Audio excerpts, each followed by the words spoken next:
Boa noite, gente. Bem, mais uma vez, boa noite.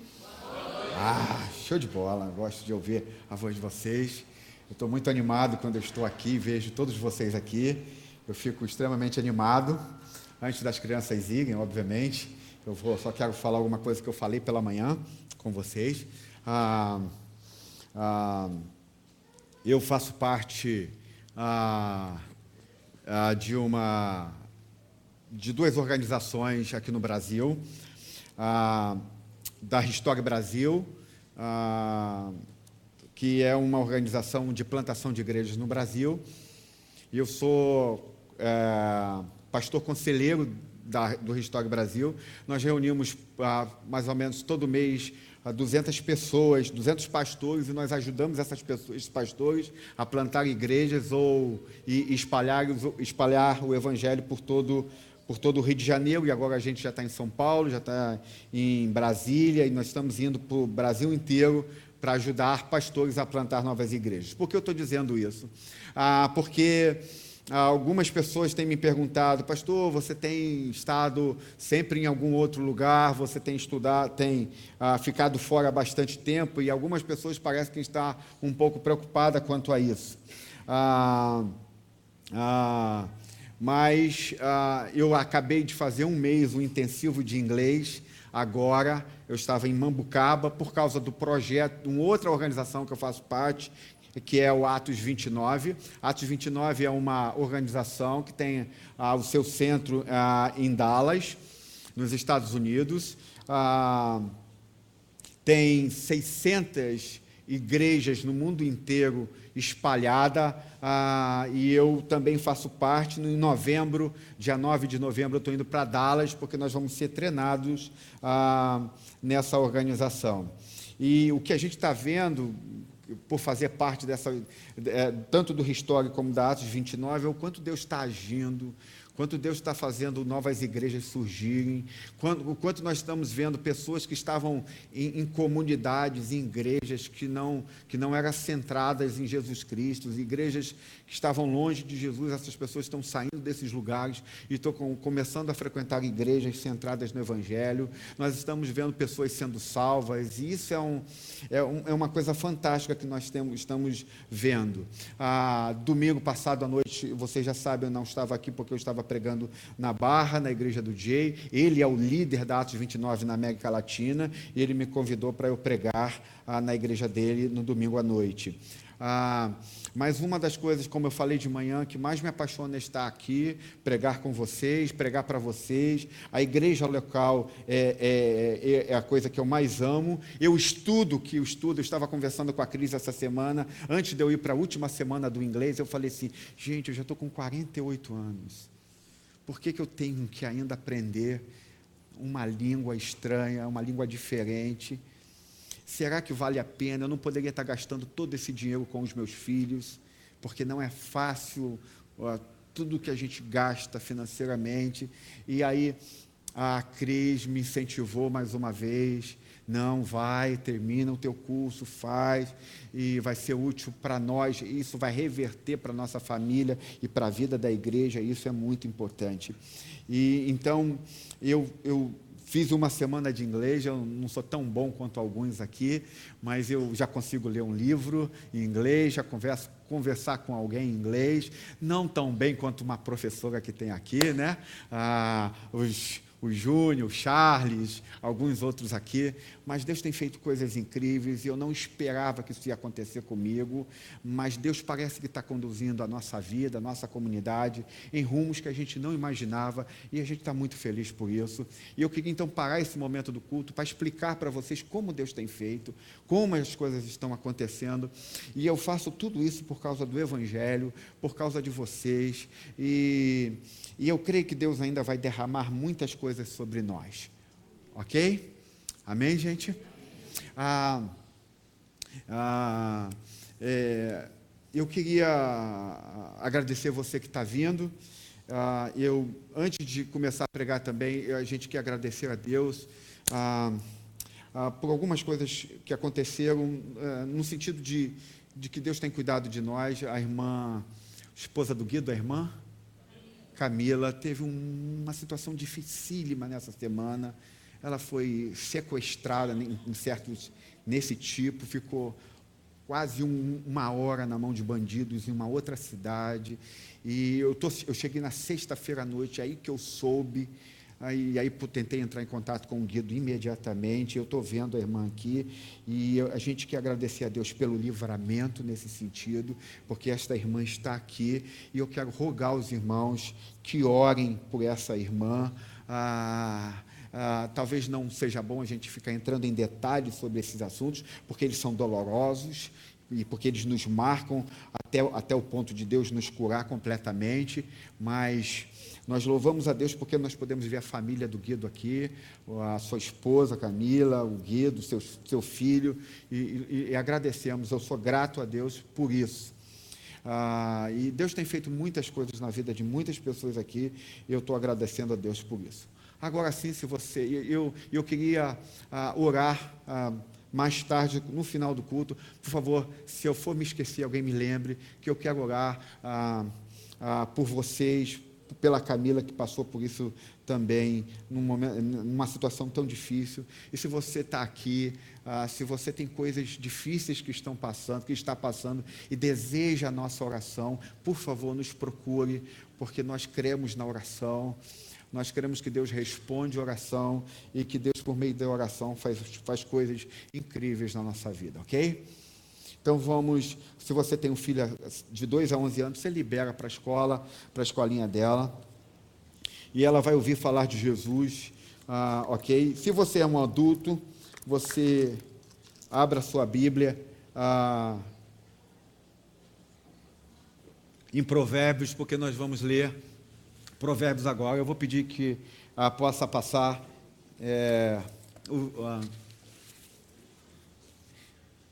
eu não estou entrando numa nova série. Eu terminei a série A Fé que Surge nas Sombras, e até minha viagem aos Estados Unidos eu vou pregar alguns sermões avulsos,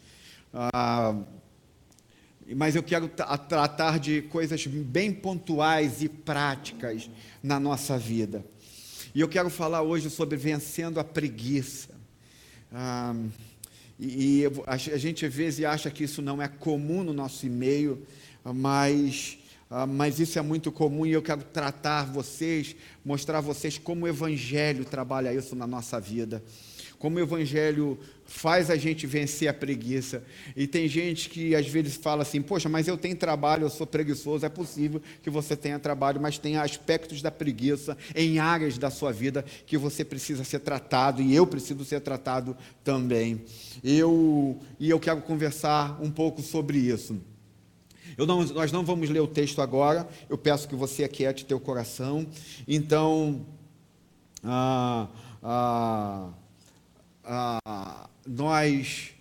eu quero orar a Deus para que Deus fale a vocês por meio dessa mensagem.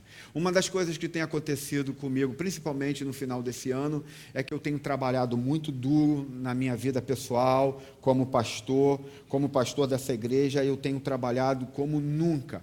Talvez eu esteja trabalhando nesses últimos tempos mais do que quando eu estava revitalizando essa comunidade. Nem todos vocês pegaram o momento que eu estava revitalizando a nossa igreja, mas nos últimos tempos eu tenho trabalhado mais duro do que eu jamais imaginei que eu iria trabalhar na minha vida. Então, nós temos que trabalhar duro como igreja mesmo, é verdade, e eu queria que você, já para entender o que significa vencer a preguiça significa trabalhar duro. Vamos falar juntos? Trabalhar duro. Ok, gente? Marca essa frase na sua cabeça, porque nós, como igreja, estamos trabalhando muito duro para que a gente possa servir a vocês melhores. Eu tenho trabalhado muito duro, os nossos líderes estão trabalhando muito duro para que você possa conhecer um pouco, estar mais servido sobre o Evangelho. Agora, eu tenho uma pergunta a vocês: como é que vocês sabem que alguém tem problema de caráter? Como você pode dizer assim: fulano tem um problema no caráter? Vocês já pararam para pensar? como é que a gente pode enxergar em alguém um problema no caráter? Tem algumas formas que são óbvias na questão do caráter. Por exemplo, alguém cometer adultério. Quando você percebe que uma pessoa, e conhece uma pessoa que comete adultério, você sabe que essa pessoa que cometeu adultério, ele tem problema no caráter. Ou uma pessoa que faça algo tolo na sua vida. Você imediatamente vai dizer que essa pessoa tem problema no seu caráter. Por exemplo, imagine que eu saia daqui, um dia, acorde de manhã, um dia, pegue uma arma e vá ao Burger King do Boulevard Shopping, aqui não é mais Boulevard, né? É Partage Shopping, e aí chega no atendente do Burger King e fala assim: cara, hoje eu não vim comer hambúrguer, eu quero o teu dinheiro, me pega o teu dinheiro, eu vou botar a arma pro cara e falar assim: me dá tua grana que eu estou cansado de comer teu hambúrguer, agora eu quero o teu dinheiro. O que vocês vão olhar para mim e vão dizer? Que eu sou mal? Essas são formas óbvias de nós entendermos, de nós mostrarmos que o nosso caráter está errado. Mas só que a gente precisa entender que o nosso caráter não é revelado de uma maneira instantânea. São processos nas quais nós vivemos e esses processos desembocam e vão logo vir às claras, e esse caráter vai ser revelado. Então, você precisa entender, e eu preciso entender, que ainda que você tenha falhas no caráter que ainda não foram reveladas, elas serão um dia. Todos vocês e eu também. Ok? Todos vocês. Então, se há algumas pessoas aqui que tenham falhas no caráter e escondem essas falhas no caráter, inevitavelmente, essas falhas do caráter serão reveladas imediatamente. Eu não sei se vocês, algum dia serão revelados. Eu não sei se vocês já passaram por isso. Por exemplo, ouvi falar de um grande pastor que até então era santo, era íntegro, era isso, e de repente ele cai. E ele comete um pecado grave. E aí você começa a dizer, e você é pego de surpresa, mas como ele fez isso? Eu jamais imaginaria que esse pastor faria algo desse tipo. E aí eu quero dizer para você que, embora você sendo pego de surpresa, isso que aconteceu com esse pastor não foi algo que aconteceu de uma hora, de um dia para o outro, ou de um dia para a noite. As coisas, na verdade, já eram um padrão do caráter dele, e essas coisas só estavam escondidas diante das pessoas, e essas coisas um dia foi revelado ou se revelou, então todo mundo começou a saber. Então não importa qual seja o seu caráter, se você tiver pecados escondidos, se você tiver padrões de caráter escondido na sua vida, eventualmente eles serão revelados. Deus já sabe de todas as falhas do teu caráter.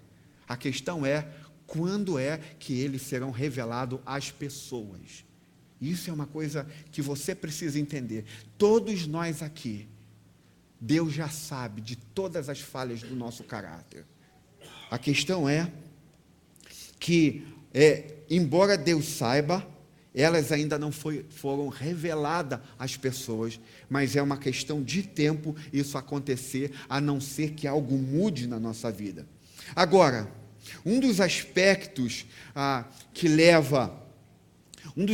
do nosso caráter que pode nos levar a grandes pecados é o que a gente vai chamar de ética do trabalho. E é sobre isso que eu quero tratar, sobre vencendo a preguiça nesta noite. É quando nós nos tornamos preguiçosos. Quando nós nos tornamos pessoas preguiçosas. Então nós vamos olhar agora para uma passagem que é clássica, uma passagem do livro de Provérbios, e nós vamos abordar a necessidade que nós temos de trabalhar duro, e aí o Evangelho vai nos mostrar como nós podemos avançar, vencer a preguiça, trabalhando duro. Então eu queria que você se colocasse de pé, para nós lermos as Escrituras Sagradas, em Provérbios 6, do verso 6 ao verso 11. Eu pretendo ser bem prático naquilo que eu vou falar, E por isso eu quero que você preste atenção e aquiete bem o seu coração quanto a isso. Eu vou ler os versos pares e vocês lerão os versos ímpares. Observe a formiga, preguiçoso. Reflita nos caminhos dela e seja sábio.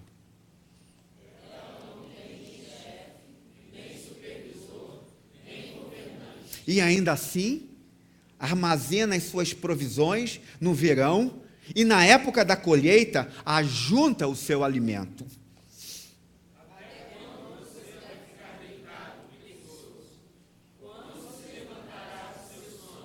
Verso 10, tirando uma soneca, cochilando um pouco, cruzando um pouco os braços para descansar?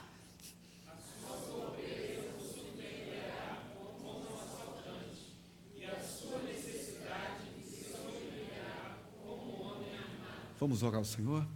Pai querido, obrigado pela Tua palavra.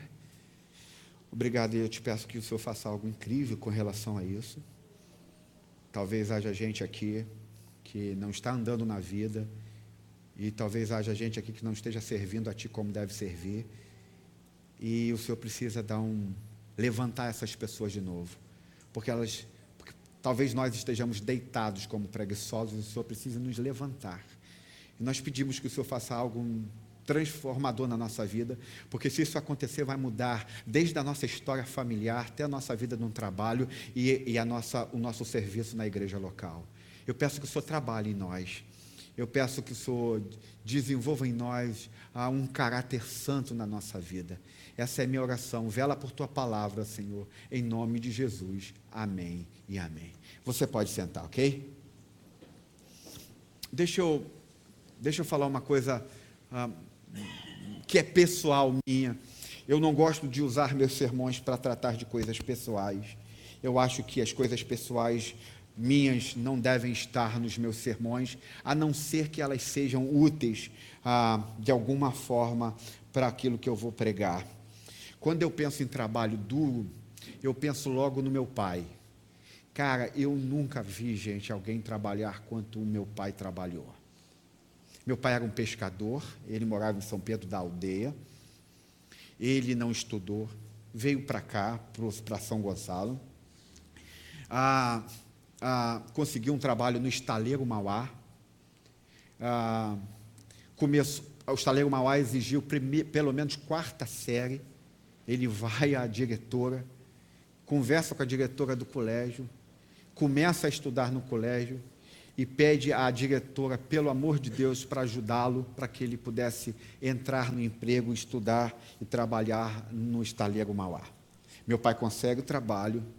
E de toda a memória que eu tenho da minha infância, é que eu vejo quanto meu pai trabalhava. Nós temos uma casa em Neves, algumas pessoas aqui conhecem, é lá no morro, chamado Buraco Quente. Eu morava num buraco quente. É um degrau, 60 degraus assim acima, no meio de um morro.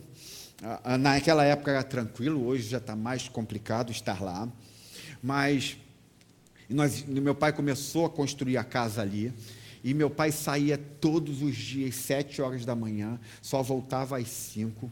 E quantas vezes eu vi meu pai era soldador, ele chegava em casa com os olhos vermelhos, parece que tinha fumado uma maconha, ou alguma coisa, então minha mãe tinha que cortar rodelas de batata, botar nos seus olhos, e ele tinha que dormir com aquilo para que pudesse trabalhar no outro dia.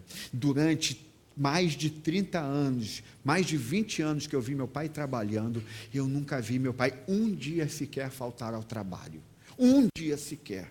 Ele poderia estar com dores no corpo, passando mal, com febre. Eu nunca vi meu pai faltar um dia sequer ao seu trabalho.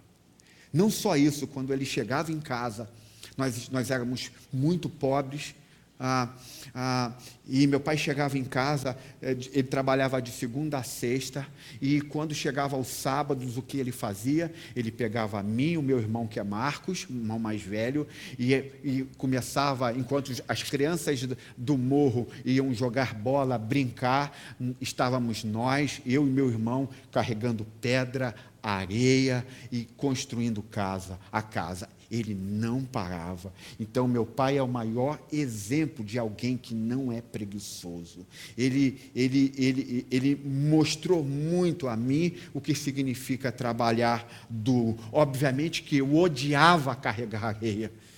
Eu via meus amigos jogando bola, eu odiava estar carregando pedra. Imagina um caminhão de pedra jogar 2 metros de areia, 2 metros de pedra, e você com 10, 12 anos de idade ter que pegar.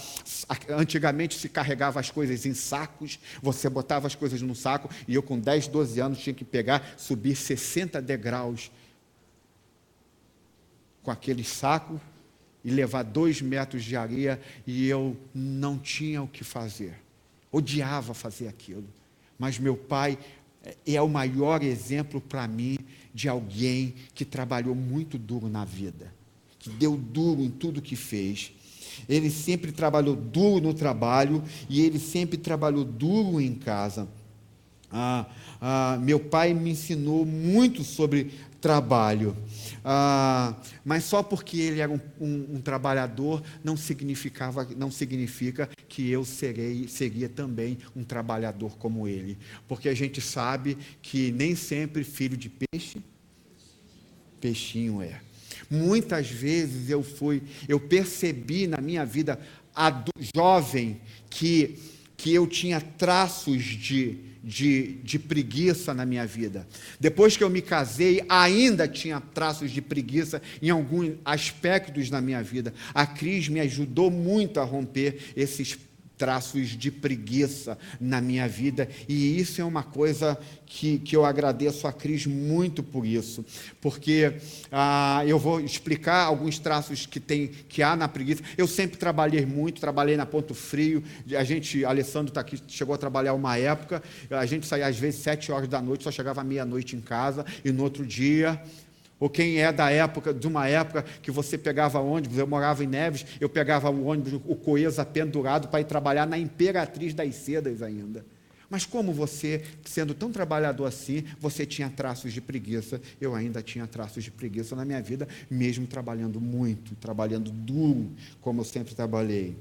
Então, com frequência, nós ouvimos como nós estamos num tempo em que se fala que nós estamos diante de uma geração preguiçosa. Essa é a marca que muitos sociólogos relatam a nossa nova geração. É uma geração, dizem eles, estamos diante de uma geração preguiçosa. Eu não sei se isso é completamente verdade, que nós estamos diante de uma geração de fato preguiçosa. Mas o que evidencia isso, eu não sei se tanto na nossa região, é que nós temos filhos, homens com 30 anos ainda morando na casa dos seus pais. Isso é uma evidência da preguiça, né? Pessoas que não se sustentam, já com 30 anos e não se sustentam. Então, é por isso que os sociólogos vão dizer que nós estamos vivendo numa geração que ela é marcada pela preguiça. A Bíblia, o texto que lemos, vai traçar o perfil de uma pessoa preguiçosa. Qual é o perfil que a Bíblia vai tratar de uma pessoa preguiçosa? Então, uma pessoa preguiçosa é o oposto do meu pai. Meu pai é o maior exemplo de alguém que trabalhou duro o tempo todo na vida. Mas o perfil que Provérbios e a Bíblia vai traçar do preguiçoso é que o preguiçoso é uma pessoa que não se interessa pelo trabalho, que sempre tenta achar uma fuga fácil do trabalho. O perfil que a Bíblia trata sobre o preguiçoso é que é uma pessoa que sempre dá desculpas para não fazer algo, para não realizar algo. É alguém que alguém dá alguma coisa para fazer e ele diz: não, isso é bem difícil fazer. Isso é complexo de eu fazer. Esse é o perfil que a Bíblia vai tratar de um preguiçoso. É uma pessoa que tem a tendência de culpar os outros, de culpar qualquer um, qualquer coisa, quando ele é questionado se está trabalhando ou não. Então, o perfil que a Bíblia trata sobre o preguiçoso é que o lema do preguiçoso, da vida do preguiçoso é: fica calmo, keep calm, não me apresse. Então, a Bíblia diz que o lema da vida do preguiçoso é: eu não vou correr, não me apresse. Esse é o lema da vida do preguiçoso. Então,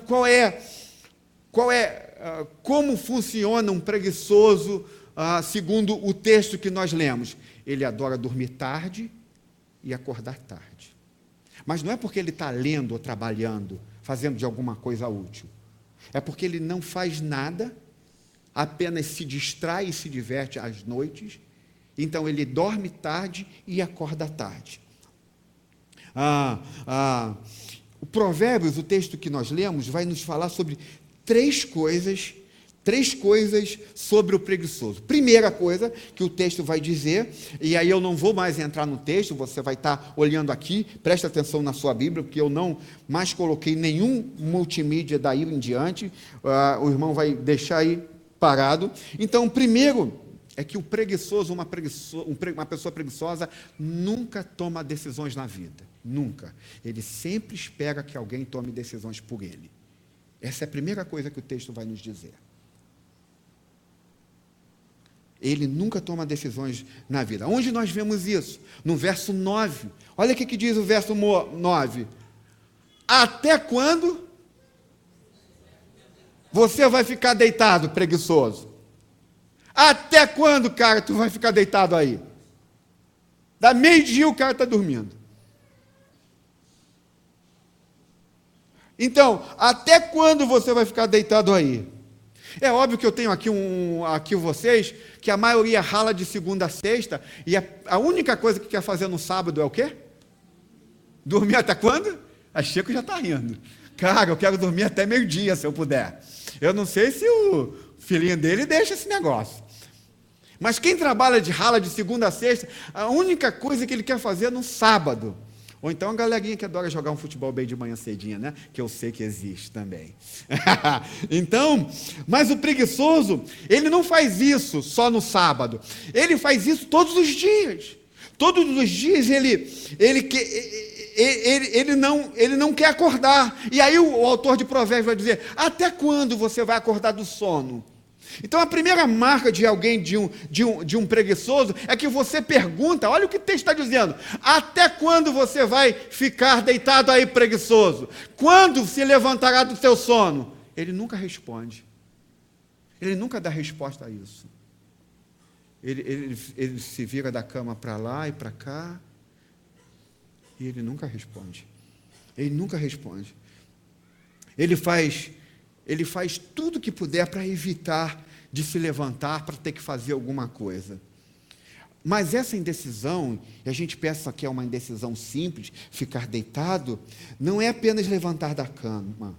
Então, com frequência, quando a gente lê o texto de Provérbios, e quando a gente olha para a nossa vida, quando a gente não toma as nossas decisões na vida, isso revela os nossos planos de vida.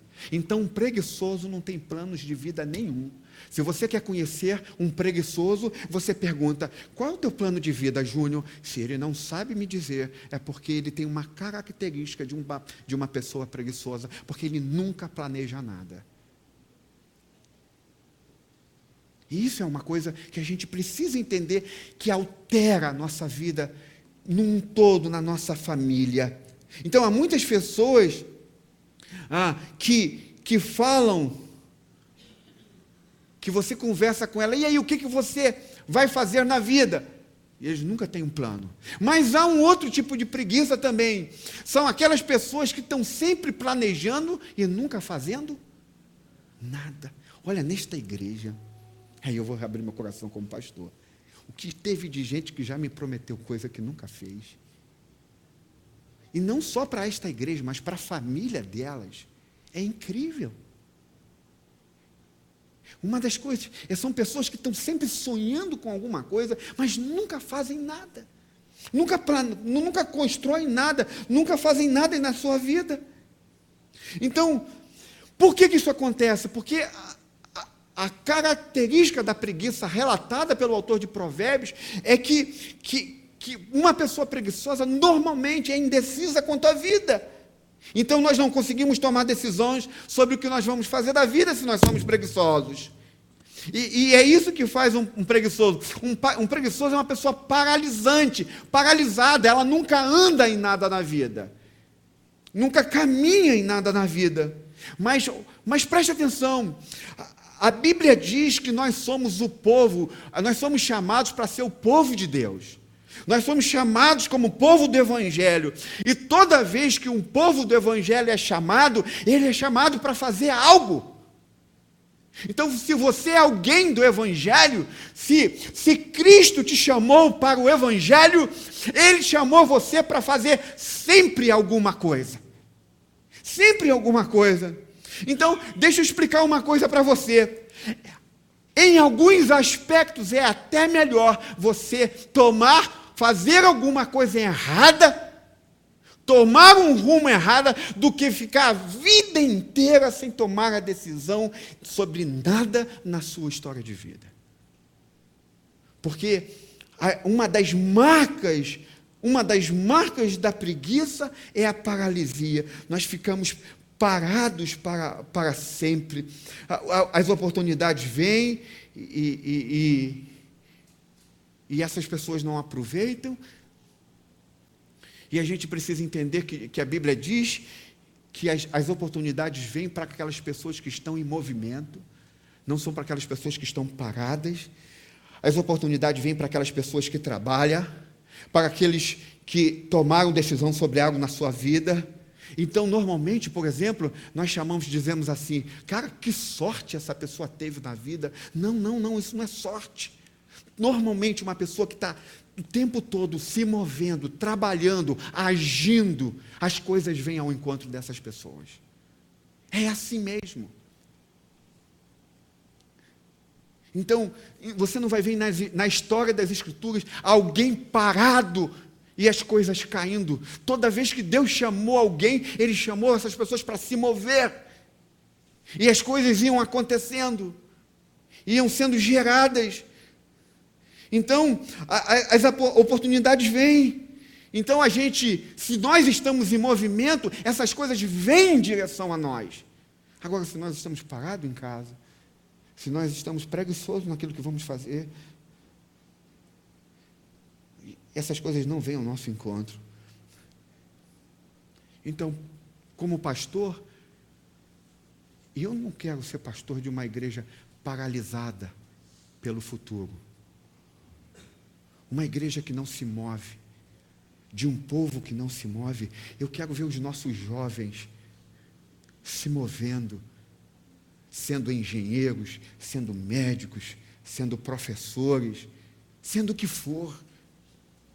Gente, aí agora eu vou falar de algo da minha vida que eu talvez não devesse estar falando, mas aos 48 anos eu vou fazer um curso intensivo de inglês para falar uma língua. Falar uma língua. Eu quero ser pastor de gente que não vê limites nas suas vidas por causa do poder do Evangelho. Antes de eu terminar o curso nesta semana, porque o curso que eu fiz de intensivo de inglês, eu tenho que no último dia terminar uma tese em inglês. Eu tenho que falar sobre fazer um discurso acadêmico em inglês no meu curso. Quando deu na quarta-feira, eu não conseguia falar, nem montar uma estrutura de I'm fine, thank. Eu fiquei assim, caraca, o que está acontecendo? Eu fiquei desesperado. E a gente tinha que mostrar uma tese em inglês para que a gente fosse aprovado no curso. E aí, a preguiça vem. O que é a preguiça? É toda vez que você acha difícil e para. Isso é preguiça. E a gente não entende isso como preguiça.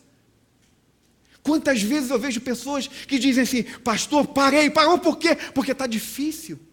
Como? Você parou porque está difícil? Isso é preguiça. Isso é um lado da preguiça que nós não entendemos.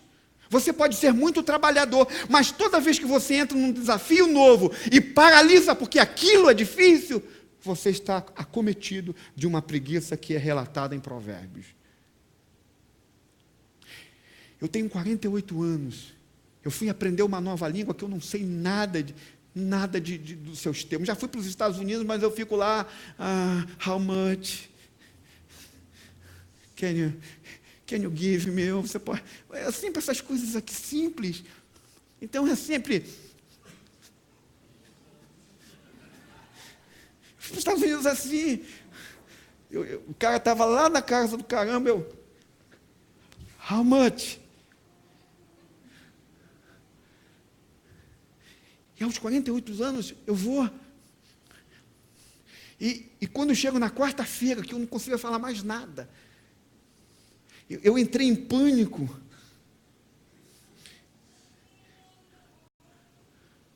E aí eu falei: o que eu faço? Será que eu vou jogar tudo isso fora? Já estou há 3 semanas aqui, a última agora, é o final, para a gente receber o diploma, para a gente conseguir caminhar. Travou tudo. Eu não quero... E aí chega no outro dia, eu preparei minha tese. E a tese, você tem que preparar uma tese em português, e do português passar para o inglês, e do inglês passar para o professor, e ele ainda vai fazer a pergunta dentro dessa tese em inglês para mim, para que eu possa responder em inglês, no meio das pessoas, nas quais nós estamos estudando. Aí quando chega no dia da tese, eu consegui falar, alguma coisa baixou em mim, e eu comecei a falar, e eu consegui desenvolver a tese, consegui explicar para o professor em inglês, aos 48 anos de idade. Então eu não quero que nenhum de vocês, por isso que eu falei que essas semanas eu vou falar coisas bem práticas para vocês. Eu não quero que você, quando tiver um desafio na vida, quando você falar, mas é difícil, eu quero te dizer, por favor, não pare. Não pare. Eu vou explicar, porque até agora parece que a minha mensagem é uma mensagem moralista. Eu vou explicar que ela não é moralista. Porque isso que eu estou fazendo aqui, qualquer psicólogo pode dar. E vocês precisam ter consciência do que é uma mensagem centrada no Evangelho e não. Toda vez que você tiver um pastor só falando disso aqui, até agora eu sou moralista. Eu não estou falando do Evangelho para vocês até agora. Estou falando da Bíblia, mas não do Evangelho. Então preste atenção, gente, no que eu estou fazendo com vocês. Preste atenção, eu estou dando conselhos a vocês que qualquer psicólogo pode dar. Ou qualquer coaching você pode receber. Mas eu estou falando isso à luz do Evangelho, e aí eu quero chegar no Evangelho daqui a pouco, mas vocês precisam perceber a diferença. Mas eu quero então, por isso que eu estou falando, o Evangelho nos chama para ser um povo de ação. É trabalhar duro. Então quando você tem desafio, eu não vou conseguir... eu não consigo dar conta disso. A Bíblia está dizendo que você tem problemas de preguiça, porque você não quer atingir novos patamares da tua vida, porque você está achando difícil, porque você é preguiçoso.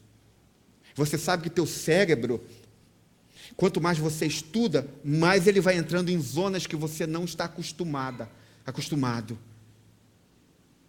Então, a Bíblia diz que você precisa não ser preguiçoso. Então, por exemplo, talvez alguém chegue aqui, pastor, eu queria ser tanto missionário nos Estados Unidos, vamos dizer assim, mas é muito difícil, né, pastor? Tem que falar outra língua, tem que aprender outra língua, eu tenho que arrumar dinheiro para viver lá, e eu terei que aprender outro idioma. É claro que vai ser difícil para você. É claro que eu não estou dizendo que a coisa vai ser fácil, mas se você tomar a decisão de decidir, de querer fazer a coisa, você está tomando a decisão certa. Você não está sendo um preguiçoso, paralisado pelas coisas difíceis que estão diante de vocês. Então eu não quero pastorear uma igreja onde tenha uma geração que para quando as coisas se tornam difíceis. Eu não quero pastorear uma igreja que eu tenho jovens que param quando as coisas se tornam difíceis. Eu não quero pastorear mulheres e homens que param, que desistem quando as coisas se tornam difíceis na vida. Eu quero pastorear um povo movido pelo Evangelho. Um povo que Deus manda marchar e marcha. Que manda andar e anda. A segunda coisa que, sobre o preguiçoso, minha gente, é que ele não termina as coisas. Olha, esse aqui era o meu maior problema. Pecado pessoal meu. Um preguiçoso nunca termina as coisas que começa. Ele sempre para no meio do caminho. E isso a Cris pegou bem no meu pé. Ela chegava assim, cara, tu nunca termina o que você começa. É importante você entender o perfil de personalidade. Qual é o meu perfil de personalidade? O meu perfil de personalidade é que eu não continuo nada que eu vejo que não faz sentido. Cada um tem um perfil de personalidade. Então eu não tenho problema de pegar esse gasofilaço aqui e jogar ali e jogar lá. Para mim não faz diferença nenhuma. Se ele não está dando certo aqui, eu boto ele no meio ali, para todo mundo ver. Eu não tenho problemas em mudança. Só que houve um momento na minha vida, um tempo atrás, que tudo começava, ficava um pouquinho difícil, eu parava. E eu fui descobrir, quando eu estou estudando esse texto, que isso era preguiça. Porque se fica difícil, eu paro. Se isso vai me tomar muito meu tempo, eu paro. Então, um preguiçoso nunca termina as coisas que começa. Ele não termina seu trabalho. Ele não tem motivação para continuar, porque as coisas ficaram difíceis, então ele não tem motivação para continuar. Então, quando há alguma coisa que está complicada, ele para de trabalhar. Ele entende que é demais para ele, é difícil demais para ele. E nós vemos isso em Provérbios. Olha o que em Provérbios, presta atenção que não está aqui. Provérbios 26:15. Olha como que o preguiçoso é. O preguiçoso põe a mão no prato, ele fica cansado só de pôr de volta a mão na boca. Que coisa incrível. Já viu o que Provérbios diz? O cara põe a mão no prato e ele fica com preguiça de trazer de novo a mão aqui para comer. Está na Bíblia esse negócio, não estou eu que estou inventando, não. E se a Bíblia fala, é porque isso é verdade, gente. Então, ele não é capaz de trazer, quer dizer, o provérbio está dizendo, ele não é capaz de fazer coisa até o fim, entendeu? Ele põe a mão no prato e ele não quer trazer de volta, porque ele não termina nada que começa. É isso que o provérbio está dizendo. Ele não está falando isso de forma literal, né? Eu vou botar a mão no prato. Imagina você botar a mão no prato uma picanha, você não vai trazer de volta? Claro que vai. Mas o que o provérbio está dizendo é que o cara não traz de volta porque ele nunca termina o que começa. É isso que o provérbio está dizendo. Então, o que eu tenho aprendido, por exemplo, sobre plantação de igrejas, onde eu estou envolvido, é que tem que se ter muita perseverança. Que quando nós estamos vivendo nessa vida, nós precisamos ser perseverantes. Eu não sei quantos aqui, tem muita gente aqui que acompanhou o nosso início nesta igreja, na Igreja Cristã Atos. Imagina, gente, se nos primeiros dias, nos momentos que mais foram difíceis para esta igreja, eu tivesse desistido. Eu tivesse parado, nós não estaríamos aqui hoje. Se vocês tivessem parado, alguns de vocês no início, se eu tivesse desistido quando eu estava desencorajado. Então, houve um momento na Igreja Atos, lá no início, que muitas pessoas saíram da igreja, deixaram a gente. E aí a gente veio para um culto, era numa Tele-Eternite, 10, 20 pessoas no culto. Imagine se eu tivesse olhado para isso e tivesse desistido, nós não estaríamos aqui hoje. Por que nós não desistimos? Eu sei que os que estavam aqui nesta época entendem do que eu estou falando. Mas Deus tinha colocado uma convicção do meu coração, é que era assim: persevera, porque eu estou contigo. Eu nunca disse que ia ser fácil para você, mas eu estou com vocês. E aí, de repente, com 10, 20 pessoas, vinha uma irmã aqui e falava assim para mim: olha, pastor, Deus me disse que ainda vai fazer grandes coisas no nosso meio. Olha, viu como é que eu sou pentecostal algumas vezes? Então nós perseveramos. Então, Deus começa a redimir o nosso trabalho à medida que nós crescemos nele. Deus começa a transformar o nosso trabalho na medida que nós crescemos nele. Então nós não desistimos. Deus foi redimindo a nossa igreja, redimindo, e aí começou a mudar a gente completamente, a mudar o meu próprio coração. Em Jesus foi e é o nosso exemplo maior. Por quê? Porque Jesus foi aquela pessoa que desde o início sabia qual era o plano de Deus na vida dele. Qual era o plano de Deus na vida de Jesus? Jesus, seguinte, tu vai para a terra para morrer. Jesus desce aqui sabendo exatamente que ia morrer por mim e por você. Na cruz do Calvário ele ia fazer isso. E o que Jesus faz? O que Jesus faz? Ele vai até o fim. Ele não é preguiçoso. Ele termina o que começa. Então ele se tornou o nosso exemplo. Ele se tornou o meu ânimo. Mas mesmo a gente falando assim com um preguiçoso sobre a obra da cruz, ele não consegue ver. Por que ele não consegue ver? Por que mesmo eu falando para ele: olha, Jesus foi até o fim por você, não desista. No dia seguinte ele desiste. Aí ele diz: é demais isso para mim, as coisas ficaram muito difíceis. Pastor, aí a gente começa a dar as desculpas. Eu pensei que era de um jeito, ficou de outro. Eu pensei que era assim, ficou assado. Então eu desisti. Por causa disso. Então, infelizmente, muitos de nós desistimos. Nós não completamos a faculdade, não completamos as coisas que começamos. Por quê? Porque é muito trabalho. Nós desistimos das coisas no meio do caminho. Tem gente que não consegue ficar mais de 3 meses no trabalho. Se ele ficar 3 meses no trabalho, ele quase infarta e morre. A Bíblia diz que isso é preguiça. Outras pessoas desistem do emprego. Eu comecei a trabalhar numa empresa porque eles pagam mal. E esquecem que todo mundo que começa na vida, diz a Bíblia, precisa começar em pequenos começos. Coisas, um degrau. Já meu pai dizia: meu filho, a vida tem degraus, sobe um de cada vez.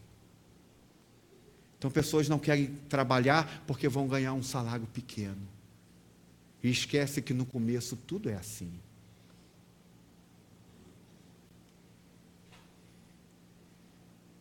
Gente, quando eu estou pregando aqui, eu não estou falando de que alguns de vocês são preguiçosos, mas a Bíblia revela que todos nós somos preguiçosos. Dentro de todos nós, há preguiça dentro do nosso coração, das mais diversas áreas da nossa vida. E Deus nos chama a perseverar.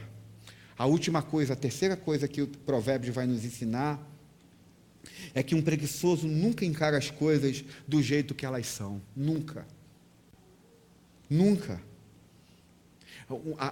Provérbios diz que um preguiçoso, ele distorce a realidade o tempo todo. O tempo todo está distorcendo a realidade. Ele não consegue ver as coisas com objetividade.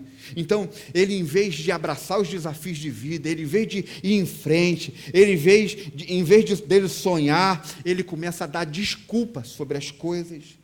Então, o preguiçoso diz... Olha o que diz em Provérbios 22:13, para ele não fazer uma coisa. Olha o que ele diz: há um leão lá fora, eu serei morto nas ruas se eu sair.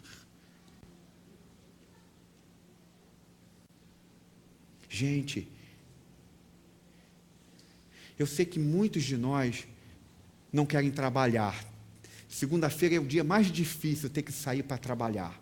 Mas deixa eu te dizer uma coisa, não tem um leão na Ponte Rio-Niterói que vai te pegar, não. Só tem um engarrafamento de 3 a 4 horas, mas não é um leão que vai te comer. Diz o preguiçoso sempre está dizendo que tem coisas que não existem lá fora.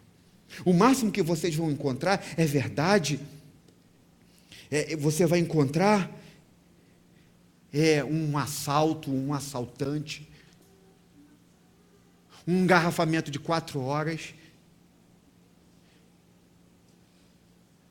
Mas você nunca vai encontrar um leão lá fora. Você nunca vai encontrar algo que você imagina. Então o Evangelho e Provérbios vai nos mostrar que o que há de realmente nas ruas. Sabe o que Deus diz que há nas ruas para mim e para você? É que o que há na rua é trabalho, é respeito. O que há na rua é um emprego. O que há na rua é uma missão que nós temos para cumprir em Cristo. Não há leão que vai comer a gente. Não há, o teu chefe não é um leão. Os desafios que vocês vão encontrar aí fora não vão comer vocês. O que tem lá fora, na verdade, diz a Bíblia, é responsabilidade.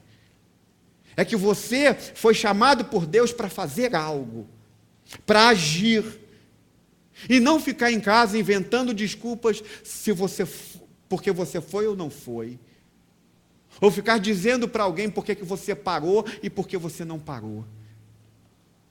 O Evangelho é diferente, gente.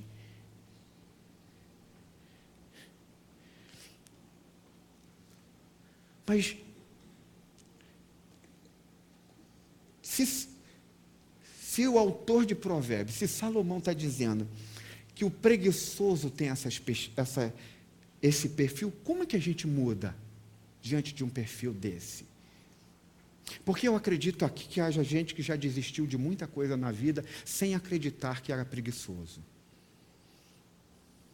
Tem gente aqui que talvez esteja pensando em parar, em fazer alguma coisa que vai ser boa para você, para a sua família, para esta comunidade, e está querendo parar por causa das dificuldades que está enfrentando. Então, como a gente lida com isso? Como eu pude lidar com isso? Graças a Deus pela crise e me ajudar nisso. Como que a gente pode lidar? Como vocês podem ser um povo que age? Como vocês podem ser um povo que se movimenta por meio do Evangelho, que faz as coisas, que não retrocedem em meio a um momento difícil da vida? Eu vou te dar alguns conselhos, e é uns conselhos que Provérbios vai nos dizer nesse texto que a gente lê. Provérbios vai dizer, o autor de Provérbios, não sei se você lembra, que o preguiçoso ele tem que fazer o quê? Quem lembra? Quem lembra do texto chave sobre o preguiçoso? Vai ter com as preguiçoso.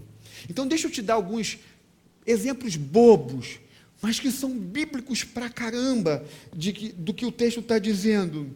Eu acho que não tem ninguém aqui PhD em formigologia. Existe essa acho que não é você não, né?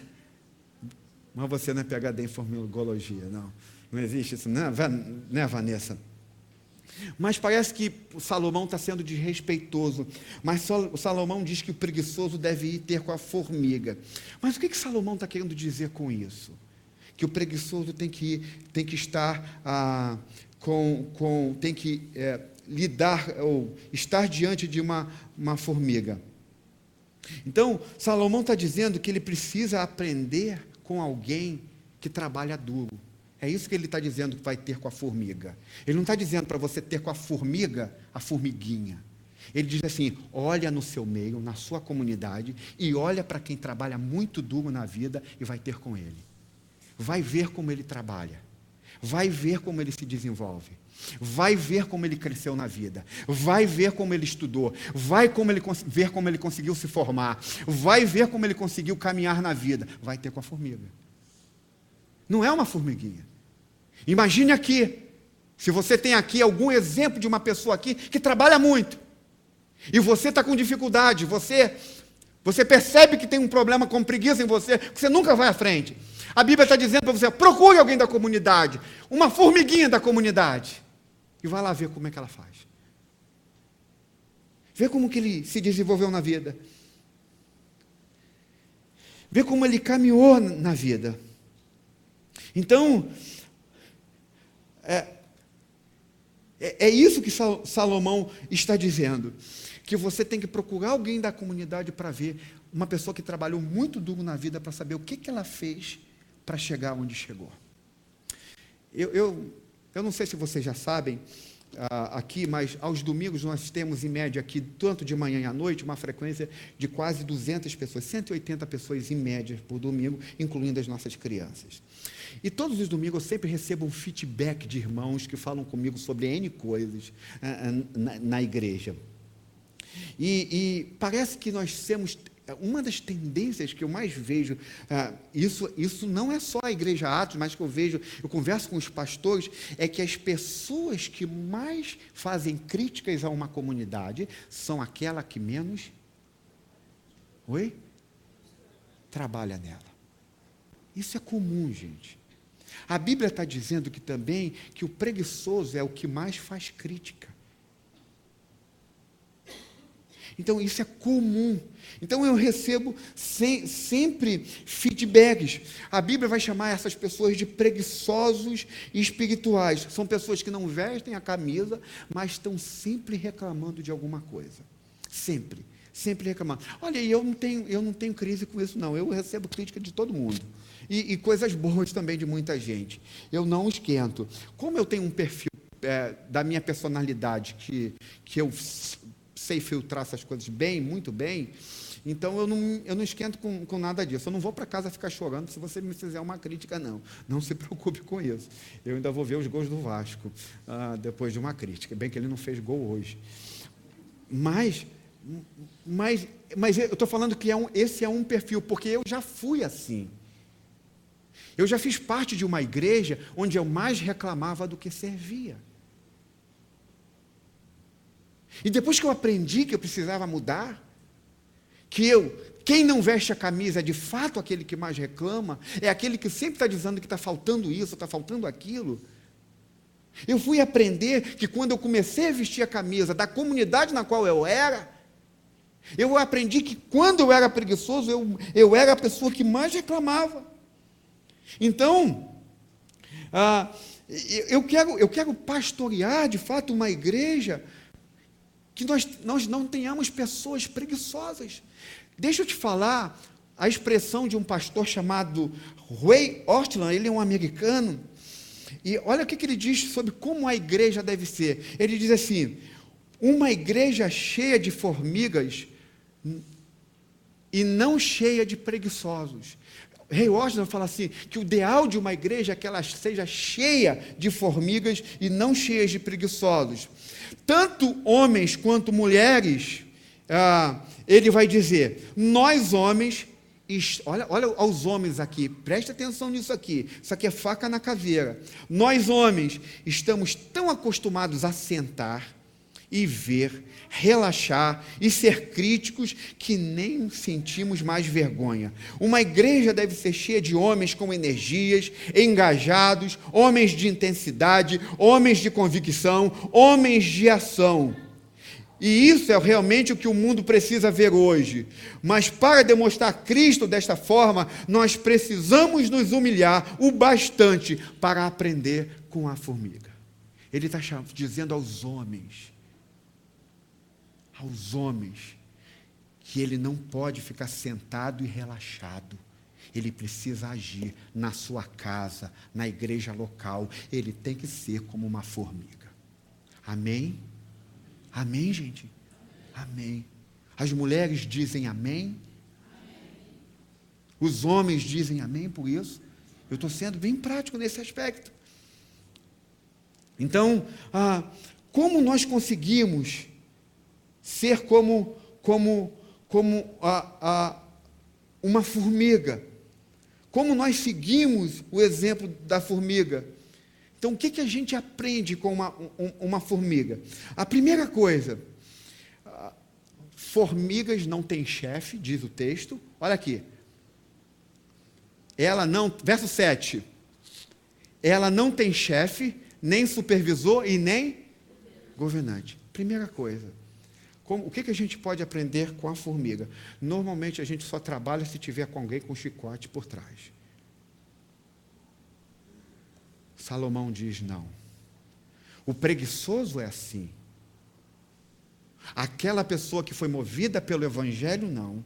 Por quê? Porque a formiga tem uma motivação interna, que ela não precisa de nenhum chefe por trás dela para mandar ela fazer, porque ela faz o seu trabalho bem. Ela não tem nenhum chefe acima delas com chicote. Ela faz algo porque ela sabe para o que foi chamada a fazer. No Evangelho, é como se Salomão estivesse dizendo para a gente, o nosso chefe é o Espírito Santo movendo dentro de nós. Então diz, a primeira coisa que a gente precisa aprender, não tem chefe sobre as formigas, mas elas trabalham muito. Segunda coisa, está no verso 8, ela trabalha duro. Como que ela trabalha duro? Verso 8, e ainda assim o quê? Elas não têm chefe, não tem supervisor, ninguém fica lá dando meta para ela, não tem governante, e ainda assim o quê, gente? E na época da colheita, faz o quê? Ela está focada no seu trabalho. E ela termina o que começa. Ela está focada em fazer tudo para a glória de Deus. A terceira coisa, ela sabe vislumbrar o futuro. Olha o verso 8 ainda. Armazena as suas provisões no verão e na época da colheita, ajunta o seu alimento. O que a formiga faz? Ela trabalha hoje para ter amanhã. Ela faz isso no verão para que no inverno ela possa ter o que comer. Nós estamos dentro de uma geração que se o marido perder o emprego hoje, ele não tem o que comer amanhã. Ele não tem reserva amanhã. Ele não tem nada para o dia da manhã, porque ele não olha o seu futuro. Nós somos assim. Está na cultura brasileira isso. Então, Salomão diz que a formiga, quando está colhendo no verão, é porque ela está se preparando para a nova estação, para a próxima estação da sua vida. Ela está se preparando para as tempestades do inverno. Ela está se preparando para os problemas que ela vai encontrar na vida. Então, diz o Salomão que ela faz estoque. Se nós trouxermos isso para a realidade do Evangelho, uma formiga é aquela que se estoca da palavra de Deus, o alimento dela é a palavra de Deus para passar os momentos difíceis da vida. Ela se prepara com antecedência para aquilo que pode acontecer com ela, é alguém que está extremamente preparado porque ela está olhando para o futuro. Então, o que eu quero dizer para eu terminar? Pessoas guiadas pelo Evangelho estão com fome de fazer alguma coisa, de agir. É isso que Provérbios quer nos ensinar. Pessoas guiadas pelo Evangelho são pessoas que não se permitem ficar estagnadas na vida. Agora, se eu termino aqui a minha mensagem, não vale de nada para vocês. Porque isso que eu falei não muda vocês. É sério, gente, eu estou falando sério. Se eu parasse aqui, e eu vou terminar agora, por isso eu preciso terminar, não valia de nada. O que vocês receberam foi só motivações. E uma análise de perfil da preguiça, que você pode conhecer na internet. Mas o que o Evangelho faz conosco? O que o Evangelho faz conosco? Por que a Bíblia diz que nós devemos trabalhar duro? Por que nós devemos querer ser produtivos? Por que queremos ser ouvir? queremos servir? Por que nós devemos nos preparar por dia de amanhã? Porque a Bíblia diz que aquele que morreu pelos nossos pecados, meu e seu, é digno de todo o nosso louvor e digno de toda a nossa adoração. E é digno da nossa vida. Porque Jesus é digno. Sabe por que você tem que trabalhar duro? Sabe por que você não pode parar no seu emprego? Sabe por que você não pode desistir de continuar uma coisa difícil na sua vida? Porque Ele é digno. Porque Jesus é digno. Porque Ele foi até o fim por você. Porque Ele sabia que ia morrer até o fim e foi até o fim por você. Então vá até o fim, porque Ele é digno. Porque Jesus é digno. É por isso que o Evangelho nos transforma. Se eu parasse antes disso, não serve de nada para vocês. Vocês vão ficar assim, animados essa semana, mas vão parar de fazer tudo na outra semana. Mas se vocês entenderem que vocês devem enfrentar cada desafio, que vocês não devem cruzar o braço, porque Ele é digno de todo louvor, de toda a honra e de toda a glória, então você vai ter poder suficiente para continuar. Você vai querer ser um trabalhador, porque Ele é digno de toda a honra. Jesus é digno. Ele é digno do nosso maior louvor. Ele é digno do nosso trabalho duro. Jesus é digno do seu trabalho duro. Então, quando você estiver trabalhando duro, pense nisso. Jesus é digno. Ele é o motivo de você não parar. Ainda que a tua mente esteja enfervescendo, de você não aguentar mais, você precisa olhar para a cruz e dizer: Ele é digno. Porque Ele foi até o fim por mim. Ele foi até a cruz por mim. Ele não foi preguiçoso. Ele poderia ter cruzado os braços e dizer: isso vai ser muito difícil para mim, eu não vou. Mas Ele foi até o fim. E sabe por que você vai até o fim também e deve ir? Porque Ele é digno. É por isso que o Evangelho nos transforma. É por isso que Deus nos chama para nós vivermos com excelência. E é por isso que nós vivemos por excelência, porque Ele viveu em excelência. É fato, claro, que nós nunca seremos como Jesus, excelentes como Jesus foi. Nós nunca teremos o caráter que Ele teve nessa terra. Nós nunca teremos o mesmo caráter de Cristo de forma plena enquanto nós vivermos aqui. Mas nós podemos compartilhar a excelência dEle. Nós podemos compartilhar o seu caráter, adorando a Ele em nosso tempo, com o nosso dinheiro e com o nosso trabalho. Você entende que há mais de 2000 anos atrás Jesus Cristo foi crucificado por mim e por você? Entende isso? Ele foi crucificado por homens e mulheres preguiçosos, eu e você. Os preguiçosos são todos nós. Ele foi crucificado por pessoas que não teriam futuro. Ele foi crucificado por aqueles que acham que podem ser justos por meio de suas obras. Foi por eles que ele foi crucificado pelos piores e pelos melhores homens desta terra. E esta noite Ele veio aqui simplesmente para dizer: a mim e a você que somos preguiçosos, eu vou levantar vocês, eu levantarei vocês, eu tirarei vocês das vossas camas e os porei de pé e os farei andar. Porque eu fui até o fim por vocês. Amém, gente? Eu quero orar com vocês. Eu quero orar para que tudo que você fizer na vida, você faça e trabalhe muito duro, porque Ele é digno de tudo que você for fazer. Entenda isso, para a glória de Deus. Vamos orar. Inclina a sua cabeça. Você não quer entregar a sua vida a Jesus hoje? O quanto Ele é grande para a tua vida. Talvez você esteja prestes a tomar uma decisão em que você talvez esteja querendo parar, não continuar, porque você está dizendo: vai ser muito difícil para mim, eu vou ter que pagar um preço alto por isso, e é uma coisa importante. Talvez não seja hoje o dia de você repensar isso, de você colocar toda a sua vida nas mãos do Senhor, de entender que Jesus é digno de tudo que você faz, que o teu esforço maior que você venha a fazer não chega aos pés do esforço do que o teu Salvador fez para salvar você e transformar você. O que Ele quer fazer hoje? Ele quer nos levantar, nos pôr de pé. Ele quer fazer você, em vez de você cruzar os braços, Ele quer pegar você pelas mãos e dizer: põe-te de pé, porque eu te levantarei.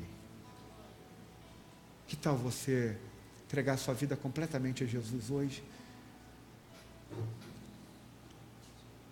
De você pedir perdão à sua família, à sua esposa, porque você não está trabalhando o quanto deveria trabalhar duro. Eu não estou falando trabalhar como escravo, tá? Escravos é que trabalham de domingo a domingo. Livres trabalham um tempo certo e que também podem descansar em outro tempo. Os irmãos do Egito eram escravos porque eles trabalhavam de domingo a domingo. Mas quando Cristo os libertou, Deus os libertou, eles tinham seu descanso sabático, porque eles se tornaram livres. Então eu quero ser pastor de uma comunidade que é movida pelo Evangelho, que trabalha duro, mas que descansa no sábado, mas que trabalha duro, que sonha em ser médico e não coloca empecilhos para chegar lá. Eu vou ter que estudar mais do que qualquer outra pessoa. Estude.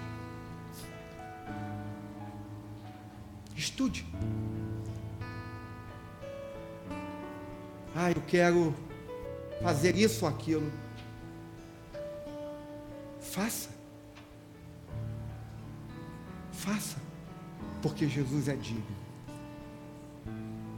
For servir na igreja local, sirva, trabalhe duro na igreja local, porque Jesus é digno. Jesus é digno. Peça a Deus para te pôr de pé, te levantar nesta noite, porque Jesus é digno. Pai querido, obrigado por tua palavra. Como o teu Evangelho pode tratar todas as áreas da nossa vida. Senhor, a tendência do nosso corpo é sentar e relaxar. Mas a tua palavra diz que o Senhor só deixou isso para um dia da nossa vida, que é o sábado, ou o domingo cristão, que é o dia sabático.